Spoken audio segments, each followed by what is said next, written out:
ജോയിച്ചൻ രാത്രി ഉറക്കത്തിൽ കിടന്ന് പറഞ്ഞ എന്നാന്നറിയോ? എന്നാ പറഞ്ഞു? മദാമേ, what is your name, come here, I love you എന്നൊക്കെയാ ജോയിച്ചൻ പറഞ്ഞത്. അതായിരുന്നു. അത് നീ വിചാരിക്കുന്ന പോലെ ഒന്നും അല്ലടി എൻ്റെ ആൻസി. ഏതോ മാതാമ്മമാര് നടത്തുന്ന ആശുപത്രിയിൽ ഞാൻ ഭയങ്കര സൂക്കേടായിട്ട് കിടന്നൊന്ന് ദുസ്വപ്നം കണ്ട. ഏയ്, ഐ ലവ് യു എന്നൊന്നും ആയിരിക്കല്ല പറഞ്ഞത്, ഐ ഗിവ് യു എന്നായിരിക്കും. അതായത് ഈ വലിയ ബില്ല് വന്നപ്പോ ഉടനെ കൊടുത്തേക്കാം, പേടിക്കണ്ടെന്ന് പറഞ്ഞായിരിക്കും. ഓ അല്ല പിന്നെ. എന്റെ പൊന്നും കൂടെ അല്ലേ, നീ ഇത് ആരോടെങ്കിലും പറഞ്ഞ് എനിക്ക് നാണക്കേട് വരുത്തി വെക്കരുത് കേട്ടോ. അതെന്നാ ജോയിച്ച അങ്ങനെ പറഞ്ഞത്? ഞാൻ എന്റെ ജോയിച്ചിന് നാണക്കേട് വരുത്തുവോ? എന്നാലും പകരമായിട്ട് എനിക്ക് എന്നാ തരും? എന്നാ വേണേലും ജോയിച്ചനോട് ഞാൻ പറഞ്ഞിട്ടുള്ളതാ, മറ്റത്തിൽ വക്കച്ചിന്റെ സ്വർണ്ണക്കടയിൽ ഞാൻ കണ്ടുവച്ചിട്ടുള്ള കല്ലുമാലയെ കുറിച്ച്. അത് വേണോ ആൻസി കൊച്ചേ? വേണമല്ലോ ജോയിച്ച, ഞാൻ എല്ലാരോടും പറയും എന്ത് നല്ല ഭർത്താവ് എന്റെ ജോയിച്ചനെന്ന്.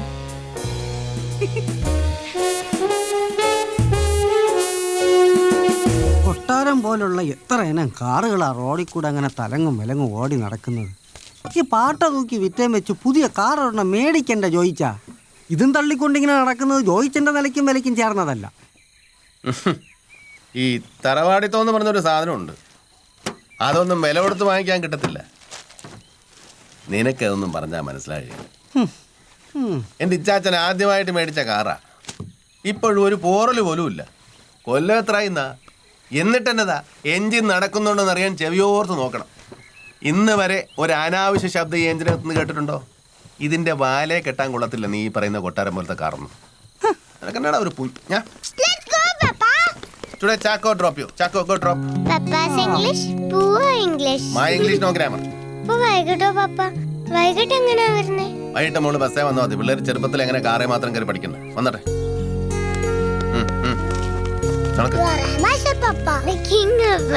മൈസർ നിന്റെയൊക്കെ ആൻസി കൊച്ചേ.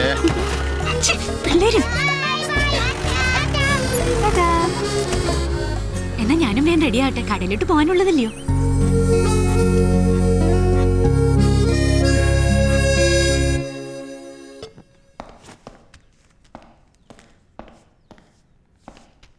മതിയടാ മതി, പെട്ടെന്ന് വാ, നേരം പോയി.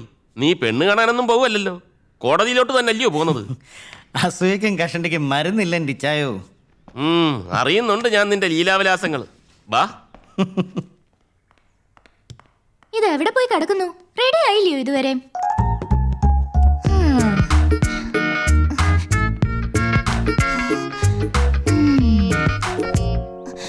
ഞാൻ പറയുമ്പോ ആർക്കും വിശ്വാസമില്ല, പരദൂഷണാണ് പോലും. വേണ്ട പോന്നു ആലീസിന്റെ പുതിയ ആള്. സണിച്ചായ അകത്തോട്ട് പോയിട്ട് ഇച്ചിരി നേരമായി. എന്റെ കൊച്ചിറാണി, നീ അതൊന്ന് അടക്കി. ചേച്ചി താങ്ക് യു. പതിവ് പോലെ ഇന്ന് തന്നെ ഇതങ്ങ് വെച്ചേനെയാ. Thank you. ഉച്ചയാകുമ്പോ പാത്രത്തിലുള്ളത് മുഴുവൻ എടുത്തങ്ങ് തിന്നേച്ചാ മതി.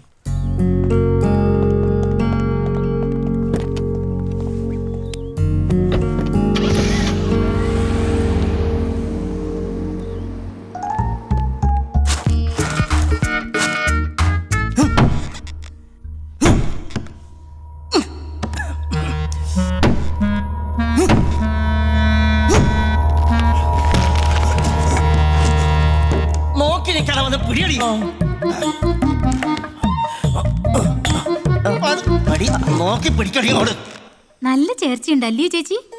നിന്നല്ലയോ ദീനാമ്മ കണ്ട ഇപ്പൊ ഒരു മാലാഖ്യ പോലുണ്ട്.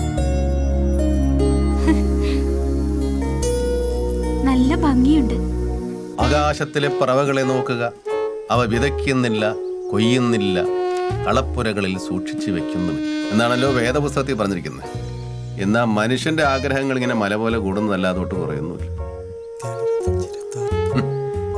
മദാമ്മയുടെ തനി സ്വരൂപം കാണാൻ പോയതിനെ 1.25 ലക്ഷം രൂപയാ പിഴ. ഇതാ ബില്ലുകളുടെ കൂട്ടത്തിൽ കുരുത്തം കിട്ടും. ചാക്കോ പണിക്ക് വിളിക്കാൻ വന്നപ്പോഴാ തീർത്ഥാടനമൊക്കെ കഴിഞ്ഞ് തിരിച്ചെത്തിയവരും ഞാൻ അറിയുന്നത്. എന്നാ പറഞ്ഞാലും എപ്പോഴും ഈ കസേരയിൽ ഇങ്ങനെ ഇരിക്കുന്നത് കാണുന്നത് തന്നെ ഒരു സന്തോഷമാ. ഈ ഇരിപ്പിങ്ങനെ ഇരിക്കുന്നതാ കുഞ്ഞരാമ എനിക്ക് ഏറ്റവും ഇഷ്ടം. നമ്മൾ ഓടിച്ചാടി നടക്കേണ്ട ഒരു കാര്യമില്ല, എല്ലാം താനേ അങ്ങ് നടന്നോളൂ. അത് നേരാ. എന്നാലും ഒരെന്നാലും ഇല്ല. നമ്മളെ പേടിച്ചിട്ടാന്നോ ചെടിയും മരവും കിഴങ്ങും ഒക്കെ വളരുന്നതും റബ്ബർ പാല് തരുന്നതും ഒക്കെ? അതൊക്കെ താനേ അങ്ങ് നടക്കും. നമ്മളതങ്ങ് വിട്ടുകൊടുത്തേച്ചാ മതി. ഓരോന്ന് വിചാരിക്കുമ്പോ ഈ പറഞ്ഞതൊക്കെ തന്നെ അതിന്റെ ഒരു ശരി. ആ എന്നാ പറഞ്ഞാലും ഈ വെറുതെ ഇരിക്കുന്നതിന്റെ സുഖം ഒന്ന് വേറെ തന്നെയാണേ. എന്തായി കുഞ്ചരമ്മ പണി? ആകെ പൊളിഞ്ഞിരിക്കുക സാധനം. നല്ല പണിയുണ്ട്. കുറച്ച് തടിയുടെ ഒക്കെ വേണ്ടി വരും. അതിനി അർത്ഥമുണ്ടാക്കണ്ടായോ? തൽക്കാലം ഗോവണി ഇളക്കി മാറ്റി വെച്ചിട്ടുണ്ട്. ഒരു 2 ദിവസം കഴിഞ്ഞ് നമുക്ക് സൗകര്യം പോലെ പണി തുടങ്ങാം. എന്താ? കുഞ്ഞിരാമന്റെ തീരുമാനം അങ്ങനെ ആന്നേ പിന്നെ ഞാൻ എന്നെ പറയാനാ. കുഞ്ഞിരാമന്റെ ഇഷ്ടം പോലെയല്ലേ നടക്കത്തുള്ളൂ. എന്നാ പിന്നെ അങ്ങനെ 1000 രൂപയുടെ തന്നായിരുന്നെങ്കിൽ. അഡ്വാൻസ് ഒക്കെ നേരത്തെ കൈപ്പറ്റിയിട്ടുള്ളതാ കുഞ്ഞിരാമൻ. ഇനിയിപ്പോ പണി കഴിഞ്ഞിട്ട് തരുന്നതല്ലയോ അതിന്റെ ഒരു ശരി? ഇതിപ്പോ കടവായിട്ട് തന്നാ മതി. 2 ദിവസം കഴിഞ്ഞെടുക്കാം. ഇപ്പൊ പണിയൊക്കെ വളരെ കുറവാ.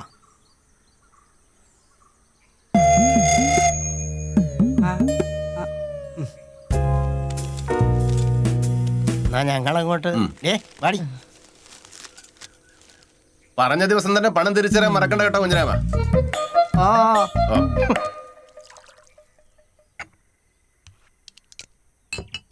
പറയുന്ന കേട്ടില്ലയോ, ആശാരിമാർക്ക് പണി കുറവാന്ന്. ഒരാശാരിയെ കണ്ടു കിട്ടാൻ തന്നെ വലിയ പാടാ. അപ്പോഴാ പണിക്കും പോവത്തില്ല, കള്ളും കുടിച്ച് കറങ്ങി നടക്കുക കുഞ്ചിരാമൻ. തിങ്കളാഴ്ച വാങ്ങിച്ചതും അതിനു മുമ്പ് പല തവണകളായിട്ട് വാങ്ങിച്ചതും ഒന്നും ഇതുവരെ തിരിച്ചു തന്നിട്ടില്ല. പോട്ടെന്റെ ചാക്കോയെ, നീ അതങ്ങ് ക്ഷമി. കുഞ്ഞിരാമൻ കാശ് വാങ്ങിച്ചത് കള്ളു കുടിക്കാനാണെന്നും അതിന് തിരിച്ചരാൻ പോകുന്നില്ലെന്നൊന്നും എനിക്ക് അറിയാൻ മേലഞ്ഞിട്ടല്ല. നീ ആ ദാനധർമ്മത്തിന്റെ കണക്കിൽ ഇതുകൂടെ എഴുതിയിട്ടു. ദാനധർമ്മത്തെ പറ്റിയൊക്കെ എത്രയൊക്കെ ആ വേദപുസ്തകത്തിൽ പറയുന്നു. അല്ലെങ്കിൽ തന്നെ എപ്പോൾ വിളിച്ചാലും വരുന്നവനാ കുഞ്ഞിരാമൻ. നമുക്കത് മാത്രം ആലോചിച്ചാൽ പോരെ. ഇന്നത്തെ കാലത്ത് വിളിച്ചാൽ വരുന്ന ഒരു ആശാരിയെ കിട്ടുന്നത് തന്നെ മഹാഭാഗ്യമാണ്. അതേ വന്നല്ലോ, ഉച്ചയ്ക്ക് ഊണിന് മുമ്പുള്ള പതിവ് കോട്ട. അത് കൊള്ളാമല്ലോ. നേരെ ഇത്രയൊക്കെ ആയായിരുന്നു.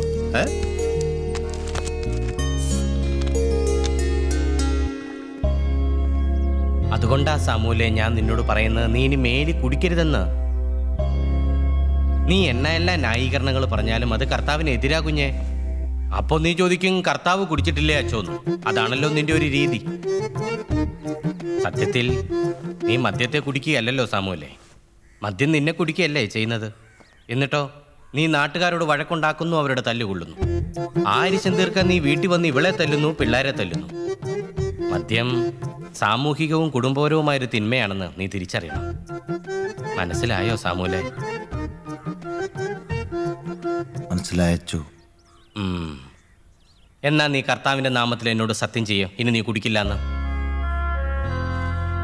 ഇനിമേൽ ഞാൻ മദ്യപിക്കുകയോ മദ്യപിച്ച് വഴക്കുണ്ടാക്കുകയോ ചെയ്യില്ലാന്ന് സത്യവാചക ഏറ്റു പറ സാമൂലെ. ഇനിമേൽ ഞാൻ മദ്യപിക്കുകയോ മദ്യപിച്ച് വഴക്കുണ്ടാക്കുകയോ ചെയ്യില്ലാന്ന് പറ. ഇനിമേൽ ഞാൻ മദ്യപിക്കുകയോ മദ്യപിച്ച് വഴക്കുണ്ടാക്കുകയോ ചെയ്യില്ല എന്ന് കർത്താവിന്റെ നാമത്തിൽ ഞാൻ പ്രതിജ്ഞ ചെയ്യുന്നു. കർത്താവിന്റെ നാമത്തിൽ ഞാൻ പ്രതിജ്ഞ ചെയ്യുന്നു. ഇത് സത്യം സത്യം സത്യം. ഇത് സത്യം സത്യം സത്യം.